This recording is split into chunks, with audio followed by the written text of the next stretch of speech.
چا چې صلاح کړې وه په شپه کې د شمر سره جاړي په ولاړه د حسین پرې کړي سر سره او یا به یې د کاڼې خدای منو او یا به جنګ کو کور د بت شکنو چرته کېږي دا زر سره یا به یې د کاڼې خدای منو او یا به جنګ کو کور د بت شکنو چرته کېږي دا زر سره دې بې ننګه خاورې سره دومره معیار چرته دی ځای د باچا خان د قبر نشته اشنغر سره د رب تعالی شو ګرځېدو قربان دې بې ننګه خاورې سره دومره معیار چرته دی ځای د باچا خان د قبر نشته اشنغر سره. اوس به پوره کړم دا غزل چې یا یوسف قیدو شو یا عیسی په صلیب وخاته دې خلکو څه ونه کړل د دور پیغمبر سره او څه ستا د وعدې صورتحال دی که ماتېږي نو زه به هم پرېوتی یم د نن مازدیګر لمر سره او داسې بې ترتیبه شوم او داسې خوار وزار شوم چا کاروان مومنده یم وران کړی په هنر سره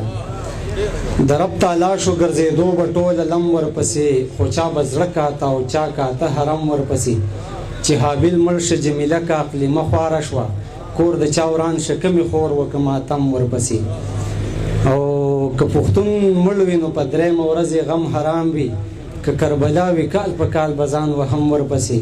کاروان مومند د هره شپه له مایوسۍ ډکه وي خو نن څه چل دی چې د وژړل ښه سم ورپسې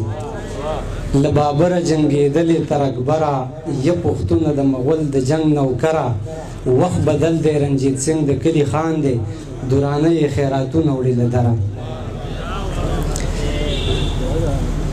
یو مریم د خپل بچی په صلیب وسوم جاړي د امن ناوې د خاوند په نصیب وسوم جاړي زمونږ د دور د پیرغونه هډوسا نه وځي اوس په سیندونو کې لښکرې د موسی نه وځي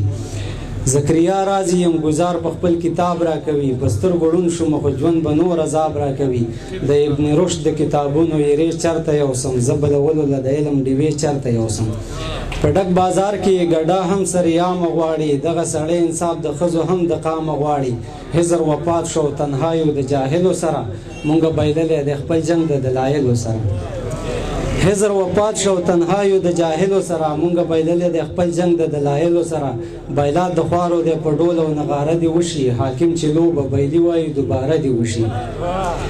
بایلات د خوارو دی په ډول او نغاره دې وشي حاکم چې لوبه بیلي وایي دوباره دې وشي مونږ ته د عاد او د سمود زورور لاره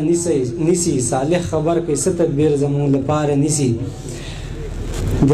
سوي زړه سکاره به اور د دې هوا نه اخلي ګوره د سوي ښار تاوان به هم زمان اخلي دا نوې نه ده چې په ظلم خاموشي شورو ده زمونږ په وینو د پخوا نه عیاشي شورو ده په مونږ د شوي ظلم مونږ نه حساب هم غواړي کاروان مومند د ژوند به نوی انقلاب هم غواړي ډېره زیاته